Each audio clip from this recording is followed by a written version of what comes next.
Silent spring નામની એક પુસ્તક છે, સાયલેન્ટ સ્પ્રિંગ નામની પુસ્તક 1962ની અંદર પબ્લિશ કરેલી હતી કે જે પર્યાવરણની ચળવળ, એન્વાયરમેન્ટલ મૂવમેન્ટ આખા વિશ્વની અંદર ચલાવવામાં આવે એની માટે આ કરેલી હતી. તો આ બુક કોણે લખેલી છે?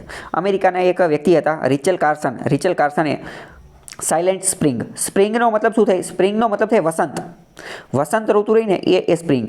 એક આ વસંત ઋતુને ઇંગ્લિશમાં સ્પ્રિંગ કહેવાય. પણ સ્પ્રિંગ શબ્દ જે છે ને એને ક્રાંતિ સાથે પણ લેવા દેવા છે. તમને એવું લાગે એવું કેમ? તો કે એવું એટલા માટે કારણ કે વસંત ઋતુ ક્યારે આવે? વસંત ઋતુ ગુજરાતીમાં તો કવિઓ અને લેખકોએ ઘણું બધું એનું વર્ણન કરેલું હોય કે વસંત ઋતુ એટલે કે બહુ જોરદાર. કેમ? કારણ કે ત્યાં નવા પાંદડાઓ, નવા વૃક્ષો, નવા ફૂલો, બધું નવીન ખીલે. આમ એક રીતે બધું પ્રફુલ્લિત થઈ જાય, તાજગી ને એવું બધું જોવા મળે વસંત ઋતુની અંદર. જ્યારે વસંત ઋતુની એક્ઝેક્ટ પહેલાંની ઋતુ કઈ હોય? તો કે પાનખર ઋતુ હોય. પાનખર ઋતુની અંદર તો બધા પાંદડા ખરી ગયા હોય, બધો વિનાશ થઈ ગયો એક રીતે એવું. અને એની પછી શું થાય? તો કે તરત જ વસંત ઋતુ આવે અને વસંત ઋતુની અંદર બધું સમગ્ર સૃષ્ટિ, સમગ્ર ધરતી નવપલ્લવિત થઈ જાય, એટલે કે નવી બની જાય. બરાબર?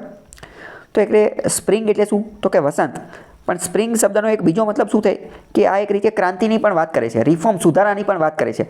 આરબ સ્પ્રિંગ થયેલી હતી. આરબ દેશ રહ્યા, આરબ દેશો બધા, એ બધી જગ્યાએ ડેમોક્રેટિક ઇન્સ્ટિટ્યુશન, લોકશાહી સ્થાપિત કરવા માટેની આરબ સ્પ્રિંગ જે છે એ થયેલી હતી. તો એવી રીતે આ પુસ્તક લખેલી છે રિચલ કાર્સને સાયલેન્ટ સ્પ્રિંગ. સમજાણું કે ન સમજાણું? બરાબર? તો સ્પ્રિંગ શબ્દ જે છે એ યાદ રાખવાનો.